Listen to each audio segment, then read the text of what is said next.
damay def analyse ci côté humain. mooy humainement parlant ak politiquement parlant. soo ko jëlee humainement parlant da ngay xam ni nit kese la.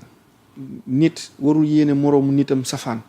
waru ko yéene métit waru ko yéene naqar waru ko yéene coono.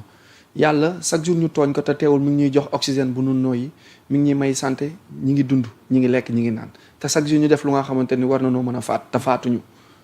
doom ak waajur chaque jour doom def lu nga xamante ni waajur bi mën na kaa rejeté te teewul mi ngi ko garder. donc humainement parlant bu justice ne nit kii ngeen di topp amagu leen dara. lu war a tax ngeen téye ko ci kaso bi humainement parlant da ngeen war a bàyyi nit ki mu delluwaat ci njabootam. loolu mooy li nga xamante ni pour képp kuy dund ci kaw suuf la Arona yéenewul kenn safaan wala musiba wala naqar. surtout bu nga xamante ni dañoo jàpp ni sa àq ak sa yelleef dañ ko biaisé. politiquement parfois dañuy def. politique bi ñuy politique Afrique. wala politique bi ñu tàmm di politique yi année yii passé dafa nekk politique bu defante ak fayonto. dafa nekk politique bu nga xamante ni ba ngay am doole amoon sañ-sañu def la la neex. am sañ-sañu wax la la neex. am sañ-sañu saaga ko la neex. am sañ-sañu tooñ. ki la wuutu su melee ni yow dalay teg la nga ko tegoon. dalay delloo coono gi nga ko tegoon. donte yaa am dëgg sax day fayu parce que fayu nekkul lu yàlla tere. fayu nekkul bàkkaar. waaw parce que dégg naa sax alxuraan di ñëw ci la loi du talion. waaw œil pour œil. dent pour dent. aayul aayul de mais nag bu mu ëpp. bu la nit dompatee dompat ko bu ko pes dalaa dompati. Djily Mbaye de mi ngi ñuy seetaan da. waaw moom lu raw. moom lu raw dompat la lay def. loolu Pikine la loolu waaw booy Pikine la Pikine waay. du ñu yem ci. Pikine dugal la benn ku yem ci de. la lay ay rafal kay la lay def ay rafal la ñuy indi. ba pare ni la yaa ma tooñ. dina yaa ma tooñ. boo yeexee ñeneen ñëw sot ko. Djily Mbaye sotle la sotle la. donc loi du talion boobu noonu c'est pas interdit. amul fu yàlla ni lii bàkkaar la. mais dafa ñu la boo mënul baale. fayul mais booy fayu ngalawaay fayul lu gën a tuuti wala lu tollook lim la def. bul fayu lu ëpp moom lim la def. léegi nag bu nu jàppee ni ñoom dañuy fayu. ngalawaay bu fayu bi ëpp.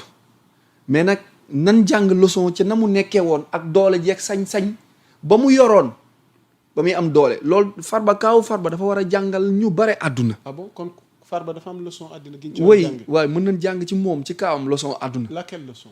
il était presque un demi-dieu ci sañ-sañ ci wax ci dóor ci table ci tontu ci wanewu ni man damaa yor damaa mën damaa xam damay def nu ma ko neexee te nu ma ko sentir laa koy defee du mujj fenn damoon na ba yeggoon ci ay kàddu yu teggandi yi mu doon yëkkati di ko teg.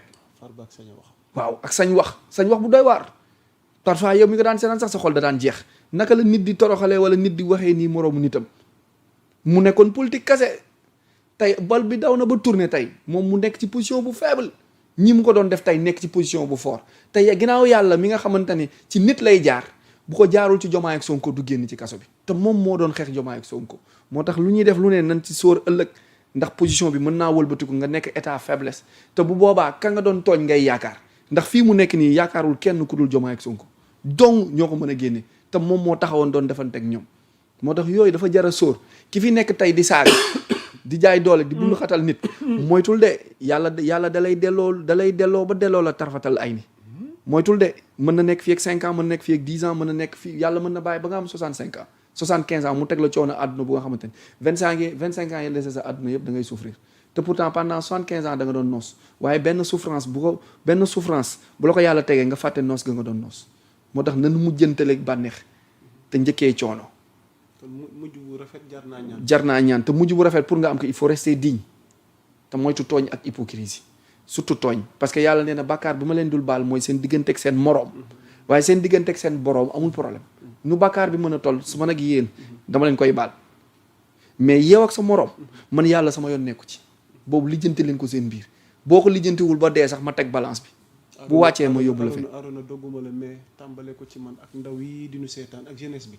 entre parenthèses Arona xam nga yéen da ngeen a dóor géejawaay ñu ne déet waay jaraaf dóor leen. déet jaraaf dóor géejawaay.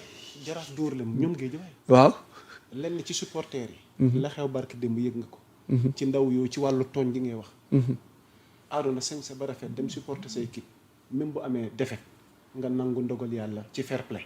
ñibbi ni mu gën a rafete mais sumol saccagé yoon bi toj oto jàmbur yi dugg ci kii tataay yi buddi ay greffage yu jàmbur ratissé maanaam foofu yëpp ngir lan àddina parce que da nga mer ku la deful dara jënd otoom xamoo ndax da ko leb nga toj ko romb Arona këf téléphone am Arona yooyu jikko tamit xam naa il faut que après ñu def ci taxaw seetlu mën na doon dugg ci li ngay wax noonu ne tooñ du gàllaaj tooñ du gàllaaj maa ngi koy wax sama bopp di ko wax ndaw yi nuy seetaan nga la nañ wattandiku tooñ te bu mbon mënta ñàkk na doon mbon gi yem ci yow waaw na yem ci mbon yow bu baax am na mbon bu bon am na mbon moom mbon na boo déggee mbon bu baax mooy mbon bi nga xamante ni nag daa mënta ñàkk nga def ko waaye yemale nga ko ci sa bopp du dëgg te nga bañ maanaam sonal nit ñi donc Arona lan la ñuy retenir en fin de compte ci ëllëgu Farba ndax à l'issue de cette audition ginnaaw déglu nañ ko léegi mu mën a wax ànd kook ay avocat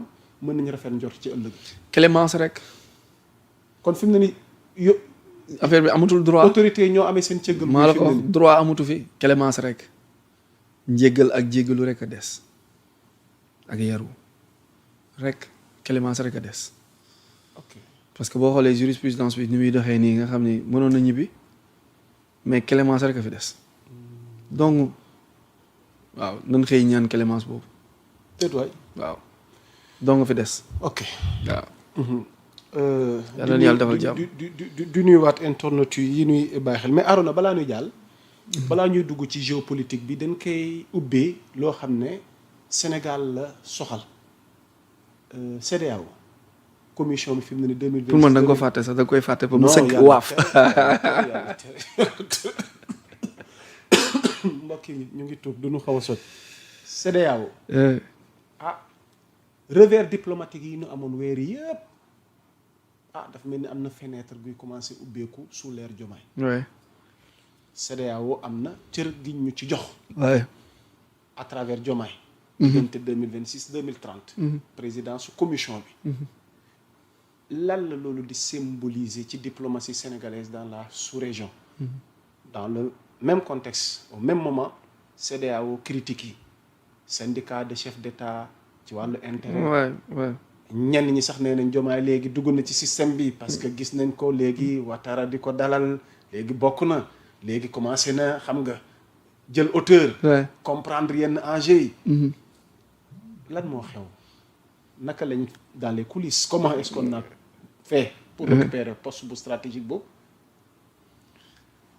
lan lañu lii mën a may lii nu am nii tey à travers Diomaye ci CEDEAO dara nga ne mënuñu may dara lenn rek la ñu mën a may mooy salaire yi dina fexe ba dina waaw Sénégal du am problème mu salaire dinañ lekk dinañ naan waaye duñu yóbbu fenn ginnaaw loolu Côte d'Ivoire mooy premier bailleur Sénégal lu catastrophique lu extraordinaire Côte d'Ivoire su Ablaye Wade fexoon na ba dindi loolu Ablaye Wade fexoon na ba Côte d'Ivoire Sénégal di ko concurrencer ba teg ko épaule boo nee Sénégal biir UEMOA wala biir zone francophone bi da Sénégal nga ciy teg boo nee Côte d'Ivoire Sénégal nga ciy teg léegi dem nañ ba Côte d'Ivoire dina lebal xaalis dem nañ ba UEMOA dina lebal xaalis parfois sax ñu dem Rwanda lebal ñu wala ñu leb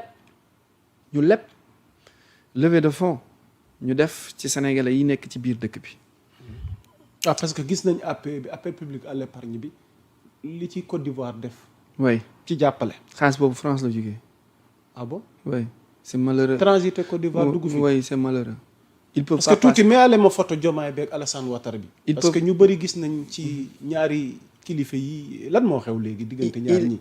il peut pas passer directement par le Sénégal parce que bu ñu duggee Sénégal dafa am benn monument dafa am benn porte bu taxaw. bu dëgër bopp bu leen di xaar. qui s'appelle Ousmane Sonko. léegi dañuy def le contournement on passe par Côte d'Ivoire on passe par Ouattara pour maintenir la France-Afrique et c'est malheureux c'est triste parce que du lii leen campagne woon du lii leen waxtaane woon aussi du lii moo nekkoon vision bi quand on parle de patriotisme de panafricanisme c'est pas ça c'est la Franc-Afrique ça c'est la liaison c'est le cordon ombilical de jour en jour on essaie de maintenir cette liaison là alors qui va nous retarder encore dans dugg ci agenda France-Afrique bi. oui malheureusement oui.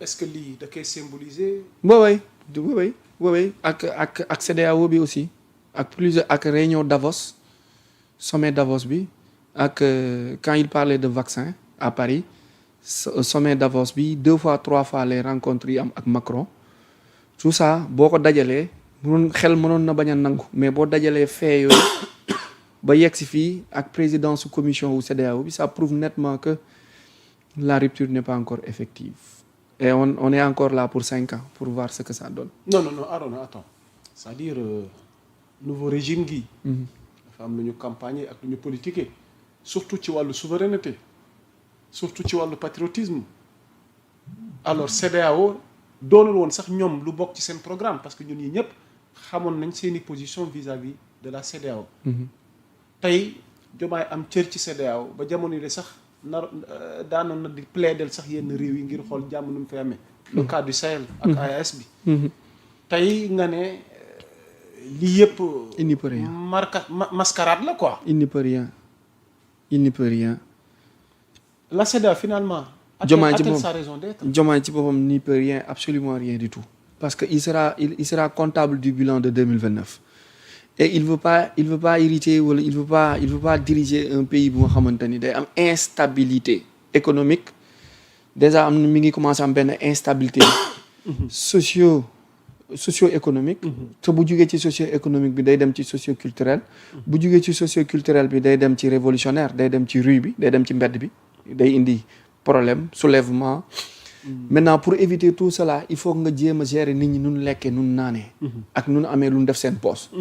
te comme yow da nga jiite te yow li ñu la sant mooy nga fexe ba nit ñi nekk ci jàmm am benn stabilité soo naree dem vers la rupture bu nga xamante ni après doo ci jëlee dara te mën nga sax perte sa siège présidentiel nga ni bon je préfère collaborer avec l'empire colon je préfère collaborer avec l'ennemi bi nga xamante ni moo ma coloniser woon mais moo yor sama sutura moo yor sama sànqal donc je continue j'arrête de parler de rupture ak képp kuy wax waxu rupture ma dem fekk si ñi nga xamante ni su ma lebee wala ma soxla xaalis wala ma soxla lu ma lekk ak lu ma naan dinañ ma ko jox donte dañuy continuer di ma dominer donte dañuy continuer di ma noot donc bu mu nooteel bi daggagul on reste parce que l'avenir c'est l'AES la CEDEAO c'est pour une finalité bientôt mais raison de plus xam na ni ils peuvent pas gérer le problème seul le Sénégal est capable de gérer le problème de l'Afrique de l'Ouest donc on va confier la CEDEAO au Sénégal et au président sénégalais parce que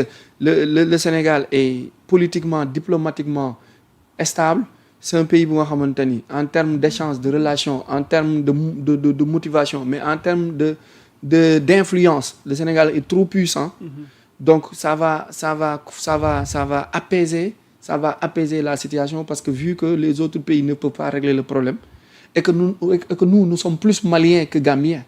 Gambie c'est pas un État à part Gambie c'est Sénégal mais le peuple qui ressemble plus aux Sénégalais c'est le Mali c'est le Malien nous sommes plus Maliens que Gambiens donc su Maliens yi jëlee seen yoon am ci beneen tendance normalement Sénégal moo waroon doon son premier allié wu AES Sénégal la war a doon soo xoolee carte AES tu sens que Sénégal mooy la tête c'est une ligne le Sénégal n'a rien à voir avec le Nigeria ak Côte d'Ivoire mais plutôt avec le Mali mais est-ce que sevrage bi est-ce que rupture bi dina nekk lu nga xamante ni ça va arranger le système économique sénégalais laa bëgg wax est-ce que tey dugg AES ak le terrorisme ak lekk geeg naan gi ak fayeeku beeg xaalis beeg CFA bi nga dugg AES dund benn 4 ans de calvaire d'ici 2029 ngay demaat ci benn élection ba pare Diomaye nekk le président entre guillemets qui a plus déchu le Sénégal il préfère pour rendre un copie propre il préfère jouer la carte blanche mooy voir les Ouattara yi nga xamante ni ñoom la doon clash